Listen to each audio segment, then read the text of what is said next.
La République démocratique du Congo, le pays est déstabilisé depuis plusieurs jours par l'avancée des rebelles du M23.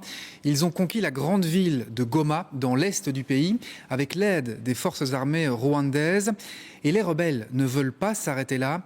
Ils disent vouloir aller jusqu'à Kinshasa, la capitale de la RDC. Cosimo Franze et Benoît Feit. Désormais sous contrôle du M23, les habitants de Goma ont commencé à reprendre un semblant de vie normale ce matin, au milieu des vestiges des combats. Un chaos que les nouveaux maîtres des lieux ont promis de régler rapidement avant de reprendre leurs opérations militaires, vers la capitale cette fois. Nous sommes ici à Goma pour y rester comme Congolais et protéger la population contre les insécurités. Nous allons continuer la marche de libération jusqu'à Kinshasa.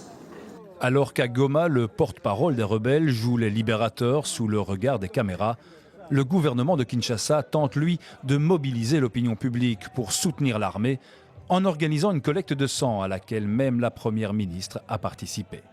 Un geste pour appuyer la parole du président qui a promis hier une reconquête des territoires perdus ces derniers jours.